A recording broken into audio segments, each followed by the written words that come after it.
Carrie Dolan. I'm glad to see all of you here. We have, in 25 minutes, we have the great task of telling you how VC is going to change the world for the better. And I have two wonderful panelists to describe this for us. To my far left here, Adrian Kinnear, very well known as an actor. Is your no. okay, can we get Adrian's mic to Hello, work? there we go. Okay, Hi. Good. Who you all know as from Entourage, and most recently from a kind of a creepy Netflix show called Clickbait, which is, I was checking it out. But you probably don't know about his venture fund, so we'll hear all about that. And then Felicia Hatcher, who's the CEO of Black Ambition, and she's gonna tell us all about that. So both of them are doing impact-ish, good for the world-ish investing, and there's so many terms for that. It could be inclusive capitalism, it could be world positive investing, as we heard on a panel a couple panels ago. It could be conscious capitalism, ESG, all kinds of stuff. So I want to ask you guys to tell me what it is that your firms are doing, and what form of good investing you're doing, and why, and how you define it. So Adrian, why don't we start with you? Yeah, so I really come from a storytelling perspective as an actor, filmmaker, and I see every single one of our investments as a plot point in a large story arc leading to a better world, right? Grand finale, beautiful ending, right? So for me, it's about how we actually communicate what we're doing. And we use two metrics to measure success. One is ROI, of course. I imagine everyone knows ROI. And the other one is YBM, yields beyond money. And really, it started when I started to look at my own relationship to wealth and money, and I realized that I had a lot of healing to do. I sort of had this preconditioned program of endless accumulation without really looking at the impact on the world of the wealth that I was creating. So we took a real deep look about our relationship to making money and realized that there's this intangible aspect to our investments, and that is that impact. And we look for the yields that are outside of the edges of our calculators, that are immeasurable. So can you give us an example of yield beyond money? Like how, I mean, if it's immeasurable, how do you know when it's good? Yeah, well, and that's a judgment call. Mm-hmm. You know, I mean, we hire, our staff has high IQs, very smart, intelligent humans, analysts, but then we also look for their EQ. We want to make sure that they're actually bringing their heart to it, because at every moment we're making judgment calls. So a lot of times it's an instinct. You get to know the founders, you look them in the eye, you believe that they're going to stick to their mission. They're not going to sell out to a company just to make a quick buck and undermine their mission, but they actually want to change the world for the better. And of course, you're making judgments across that whole. So you know, it's a lot of due diligence, really, heart diligence. Mm-hmm. Cool. So Felicia, why don't you tell us about Black Ambition? Sure. So Black Ambition was founded in 2020 by Pharrell Williams. And it's a really bold initiative to fund Black, Latinx, and then HBCU startup founders. You know, our goal is really creating unprecedented access to capital and then the resources. Pharrell often talks about sharing the codes and decoding the encoded, right? And so there's so many different ways, there's so many different conversations about Black and Latinx startup founders about what they should be doing, or the fact that most of them are over-mentored and underfunded. And our process through our prize competition, as well as our cohort-style mentorship program, is to equally provide them access to both in a really smart way.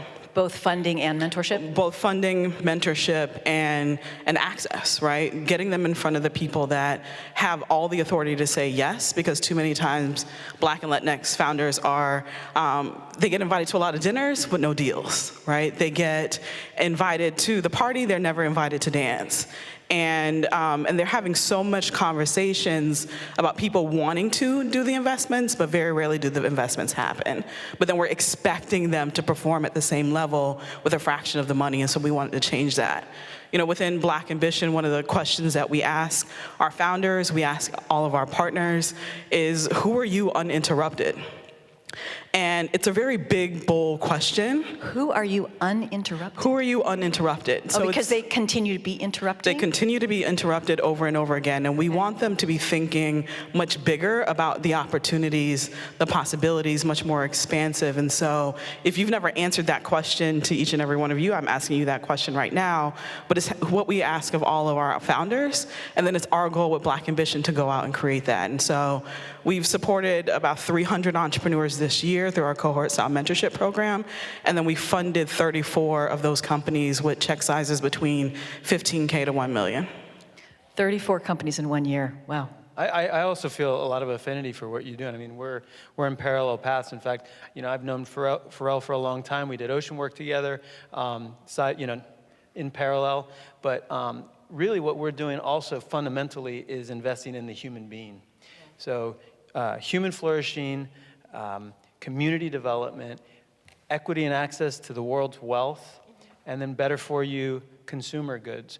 And in many ways, it's about just getting out of the way of the entrepreneur, empowering people. Better people make a better world.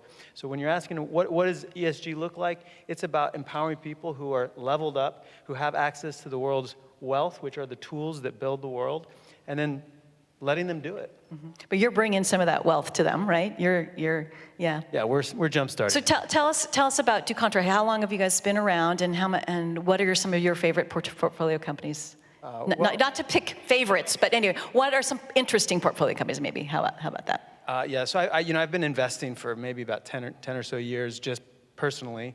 I've had an incredible amount of access, just because of who I am, and I like to hang out in SF. So I was rolling in that whole scene. As a UN Environment Ambassador, I have a lot of deal flow that is ESG related. So for the past 10 years, I've been investing, but about 2 years ago, I met Bob Manuzzi at Umana House of Funds, and she said, I want to help you formalize your investments. Because before, I was just getting enamored by people and investments, and I won some and I lost probably more, but I did okay. But she was like, we can actually formalize this and bring your vision some, a tailored suit. And so that's basically what we've done. And so are we talking about a portfolio of 5 or 6 companies or more? Yeah, so far we've invested in about 16 over the past couple of years, and right now we're raising for a larger fund. Mm-hmm. So the first fund was about $12 million, and now we're raising for a $150 million fund. Couple of companies that I really like, not to choose any favorites, but just the ones that come to mind, Seeds, which are tools for financial advisors to allow their clients to invest in ESG and impact.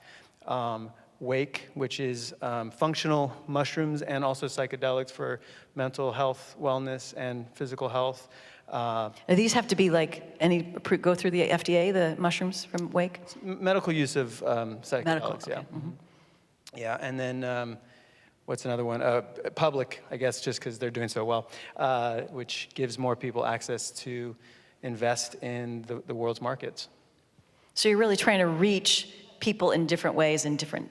You have a very expansive definition of impact investing. Sort of root causes, looking to just empower people and then bring them together and give them the tools to build the world. Mm-hmm. So Felicia, you talked a little bit about the prize format that you guys have. Talk to us about why you and Pharrell came up with that and how that works and what the competition is like for the prizes? Yeah, I mean, it really for me started before coming on as a CEO for Black Ambition. I co-founded an organization based here called the Center for Black Innovation. And that work has been centered around ridding Black communities from being in innovation deserts. And creating magnetic forces as far as spaces in Black communities where innovation can thrive. We're in this really interesting time in Miami where the light is shining on Miami's ecosystem, but yet Black founders and Latinx founders, low-income Latinx founders here, are still being overlooked in 2021. And so, for that work, then leading to now actually being able to fund those entrepreneurs has been really important work for us. And so the prize competition, we fund Black Latinx startup founders as well as HBCU students through a national prize competition. We then take them through 5 months of cohort-style mentorship program where, Jonah Peretti, the founder of BuzzFeed, was one of our mentors. And it was a direct mentor to about 5 of our HBCU HBCU students. And so who they get access to as a result of being a part of Black Ambition was really important, very intentional for us. And then how they're supported after the prize competition is equally important. You know, one of the things for us, just thinking of this past year with the pandemic, post the murder of George Floyd, is not a lot of entrepreneurship support programs or accelerators or funds are thinking about mental health for entrepreneurs. And so our entrepreneurs have therapists that are a part of our program. Mental health is really important. You know, my heart breaks for the entrepreneur that cashed in on the 401k, like bet the house last January or February, and like pushed aside all the things that they were thinking were the worst case scenarios for literally the worst case scenario to happen in March of last year. Will they try again? Will they build businesses? I can't answer that. But we also think about the numbers that are thrown around about Black entrepreneurs. Only 40% of them, 40% of their businesses have closed in the past year and will not reopen. And I'm also thinking about, well, what about the 60% that survived? How did they survive? How are they so resilient? And what can we do to support those entrepreneurs? And we have to be thinking about the whole entrepreneur. And so our program and our support for our entrepreneurs is looking at it more holistically than transactional. We're not just writing you a check and then leaving you alone. We're supporting you in every step of the way. And mental health is a big part of how we're supporting those entrepreneurs. That's really cool. I mean, I think that's probably pretty unusual, that here's a check and here's some mental health guidance for you. Mental health, self-care, wellness. You know, our entrepreneurs, because they're entrepreneurs of color, they're oftentimes in conversations with funders that don't look like them. And Adrian, you talked about the toxic relationship that many of us have with money, just how we grew up. If you did not grow up with money, then having money conversations is really difficult. Getting that no over and over again, which is why Black Ambition exists, is to turn those no's into yeses. For Black and Latinx entrepreneurs to not have to constantly explain who they are or explain away who they are in order for people to understand the market potential of their companies, like that weighs on you in ways that most of us as entrepreneurs or people that have built things, we can understand that, but like that coupled with everything else is a problem that we have to solve for, in addition to writing them a check and in addition to connecting them with mentors. So Adrian, we were talking backstage about how you live on a farm, and that kind of fits in with your lifestyle and your view of the world. So maybe you can talk a little about the farm and your media arm too. Well, to be honest, it's about my own personal mental well-being. I grew up in New York, and I didn't realize, how on edge I was the whole time. And then I got older, and I realized, man, I have to really take care of myself. And that's when I ground into the earth, and I started to connect more with nature. And so I realized that that's my lifestyle that I want to live from now on. But for us, it's connected, to what you're saying, in that we want to really be of support to our entrepreneurs and our founders. And a lot of venture companies will say that they're value add, but then they just basically sit on a board. They take a board seat, and then they call you every month for an update on if you're making any money. But for us, it's really about creating that support system for our entrepreneurs and also helping them get the word out for what they're doing. Of course, I'm often asked if I would tweet about a company or do something in communications and front-facing public eye stuff. What's your answer usually on that? Do you feel good about doing that? No, I don't, because I've taken great care to preserve, my name, and so I don't just want to sell out and just do a bunch of tweets. I'm not transactional either. To me, it's a long-term relationship. We're building something together. So I want to support. So what we've done is we've actually created a media channel so that we can tell their story in long form. It's not just about an immediate tweet here and there. It's about how we're going to follow and track their story and let them tell the world what they're doing. And I'm just hosting. But your celebrity obviously probably helps, right? I mean, do you use your social media, or does your team use your social media to promote your media channel? Yeah, so we're actually launching tomorrow, or today.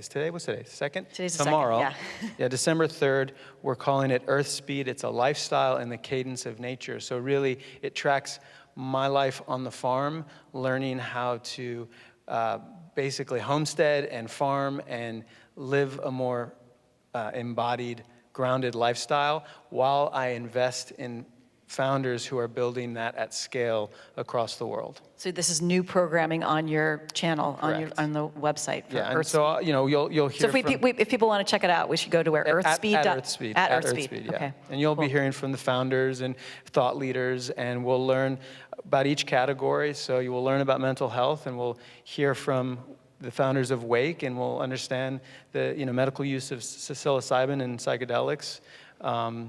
And so we'll just explore all the topics, and we'll really go deep with each particular subject.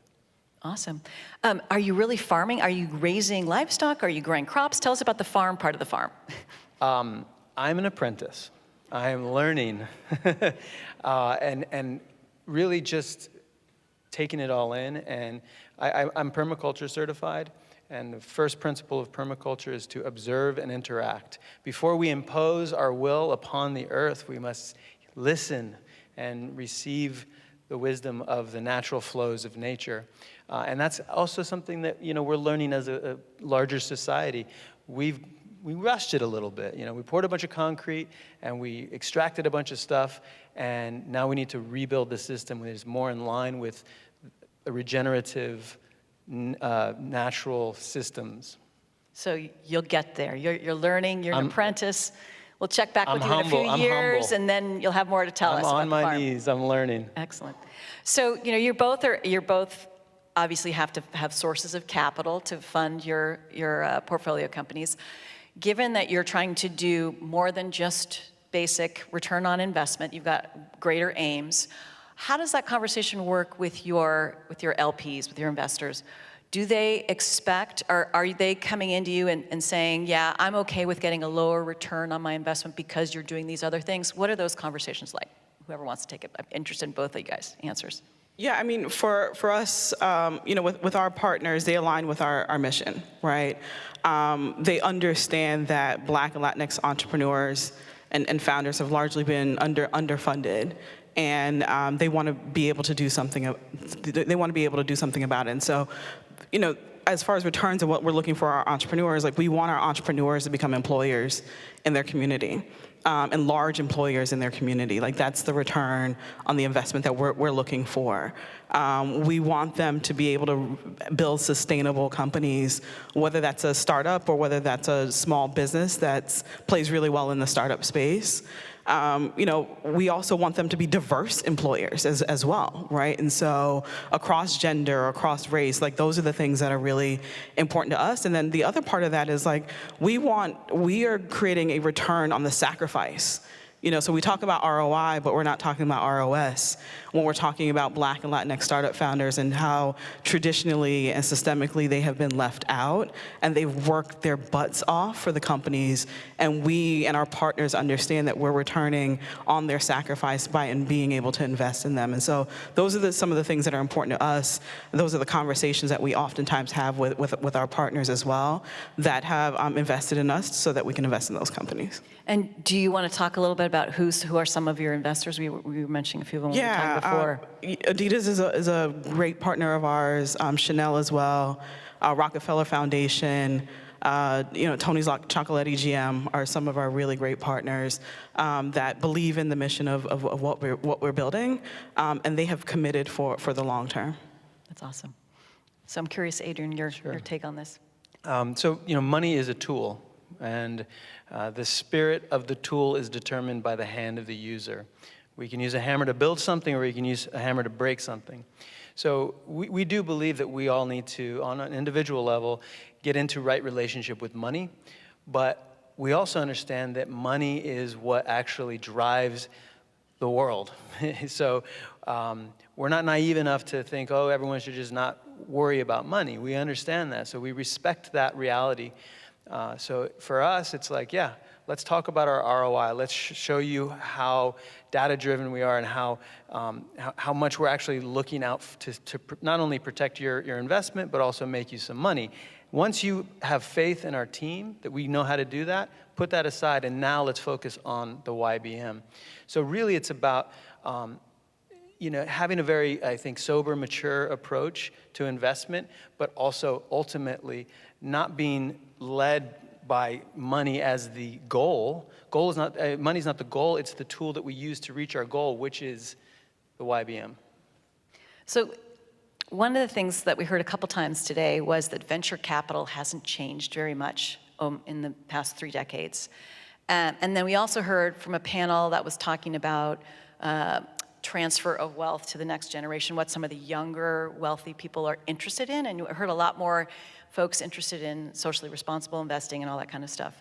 I wonder what any kind of reactions or advice or wish lists that you have for the rest of the venture capital world that you may be. I mean, obviously, Felicia, I imagine for the folks you're investing in, they want to have follow-on rounds. I mean, both of you guys, right? You guys want to have follow-on rounds for your portfolio companies, for your investors, your team, right?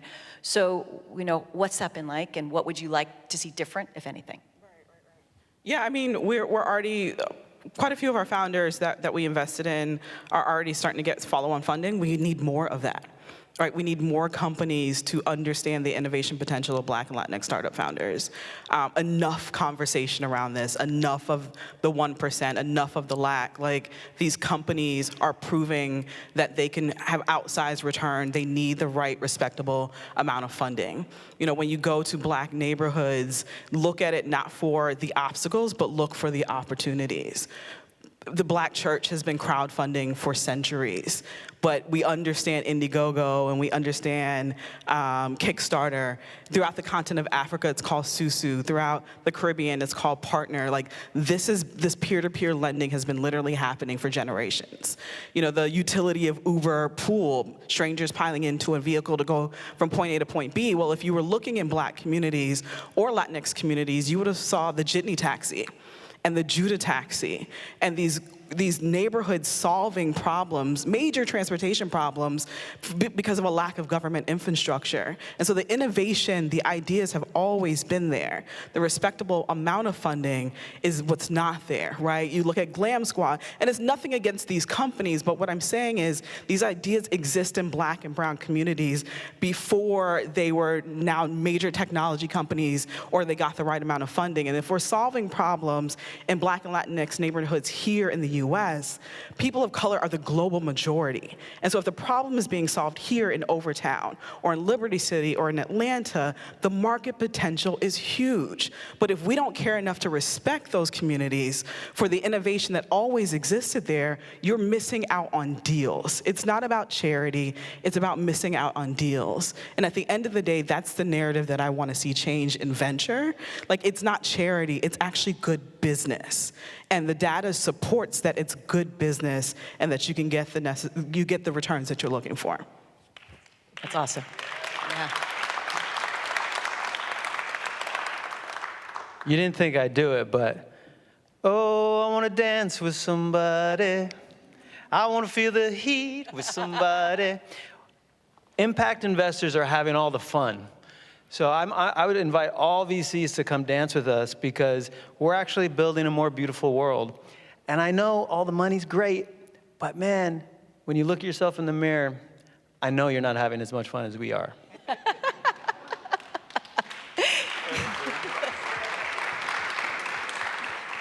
So what, is it the fun, the parties, or is the fun the good feeling in your heart because people are doing great things? Tell us about the fun.